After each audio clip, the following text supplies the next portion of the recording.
Fleas, ticks, and Lyme disease, oh my. These can be a serious problem in both dogs and cats. The good news is Pittsburgh Pet Care can help keep you and your pet protected. Parasites can infect your pet at any time of the year, but more commonly during the spring and summer. Pittsburgh Pet Care can evaluate your pet and set you up with a comprehensive plan for maximum protection. Their dedicated, friendly staff are waiting to serve you. Located at 2506 Schuyler Avenue, Lafayette. Call 765-423-5500 to schedule your appointment.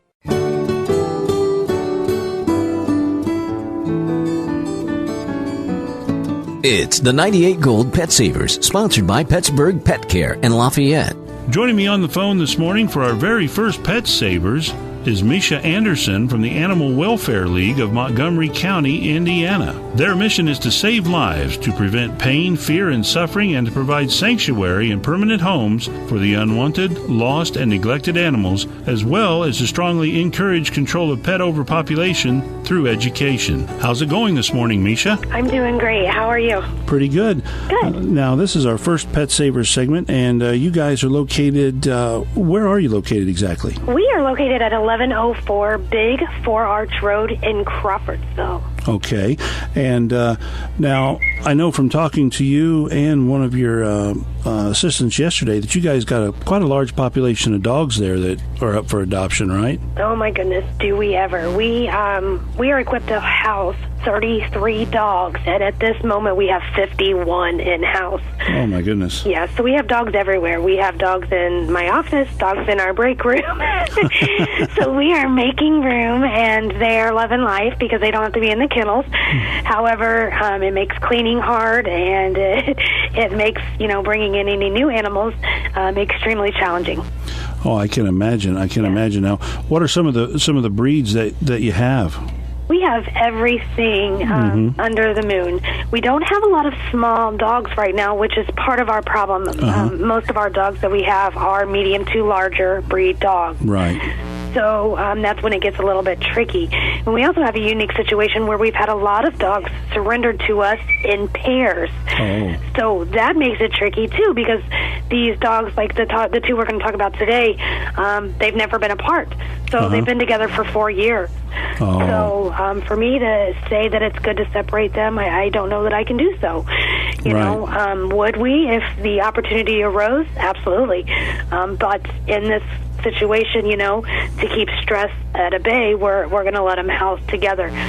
So it gets a little bit tricky. It makes it a challenge. And I have 3 groups of 2s right now, and that doesn't usually happen. So it's an interesting challenge to be faced with. Okay, and these dogs are, what breed are those dogs? So these 2 dogs that we're going to talk about, one is a shepherd mix and one is a mountain cur mix. So a cute little group. One's a boy, one's a girl. They both are already spayed and neutered. They're current on all their vaccines. They're not huge dogs. They both are going to be under 55, 60 pounds. So they're not, not real good size. So it's just, they're a real good group. Right. And, I try to tell my listeners all the time that if you're looking to get a pet, pet stores are great, but there's so many shelters that have so many pets that are, have just been given up for one reason or another. They are, and you don't realize that walking into a shelter is yes, it's hard for a lot of people. It's challenging. Nobody wants to see this. However, it's reality. Reality is these animals are without homes. And the unique thing about shelter pets is, one, they never forget that you saved them. There's a bond there that you can never get anywhere else. That's for sure. And a lot of them come already housebroken. So you don't have to go through those puppy phases, the chewing on every shoe that you leave out, and the house training. Like these 2 right here, these 2 are house trained.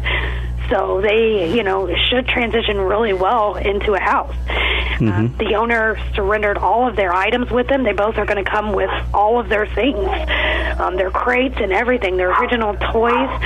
We've saved them and put their names on them. That way, when they do find their new home, they can move on with those items that they've had for the last 4 years. Well, and that makes it great because, like you said, they've got all their shots. They're house trained. I mean, you don't have to worry about all that like you would with getting a new puppy or whatever. Right. And and they're used to being around, obviously, people and other animals because, from being in there especially. Yep. And now what are these two dogs' names? We have Cash and Callie. Yeah. And they're, like I said, they're just a great little group of dogs. They're just good kids. Unfortunately, the individuals that had them were, in a situation where their housing was an issue.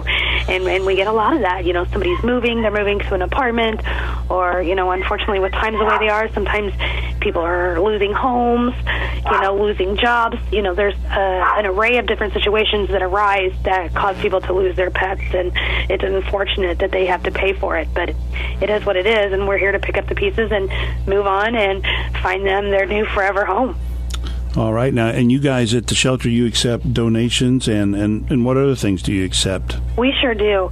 So, we do a lot of cleaning here. We take a lot of pride in keeping our facility as clean as possible. Mm-hmm. So a lot of cleaning supplies, trash bags, things you wouldn't think. Everybody thinks you need to take food. You need to take food. And although, of course, we go through a lot of food, we go through a lot of dog food, we go through a lot of cat food, and we go through a lot of kitty litter. But we also go through a lot of cleaning supplies, a lot of bleach, a lot of soaps, a lot of laundry soap. Oh my goodness, the amount of laundry that we do a day is a force to be reckoned with. Oh, I bet. Yeah. Yes. So yeah, we're always open to anything. We're going to use it eventually. Office supplies. I mean, it's a big money saver. It allows us to open up those funds for vet visits and things that normally we would may have to try to hold off on if funding was tight that month or whatever. And we love that we're in a position where the community has donated so many items that we're not spending our money on that. We are choosing to spend our money on the animals. So these animals are getting vet care. They are getting the care that they need, and it's a great thing to be able to provide. Right. Now, you guys have a website. What is that address? We do. Our website is mcawl.com. Okay. And you can go on there and you can see our list of donations. You can see our adopting application. And you can also donate via PayPal if you wanted to donate. Right. Okay. Excellent.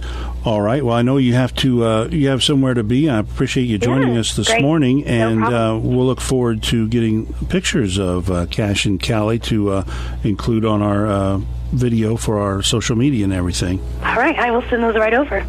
Okay. Well, thanks a lot for joining us. We appreciate it. Thank you so much. And that was Misha Anderson from the Animal Welfare League of Montgomery County, Indiana. You can visit their website at mcawl.com. They are open Monday through Friday, 9:30 a.m. to 11:15 a.m., and then they reopen at 12:15 p.m. to 5 p.m. Saturdays, they're open 9:30 a.m. to 3 p.m. and closed on Sunday. You can call them at 765-362-8846 or fax them at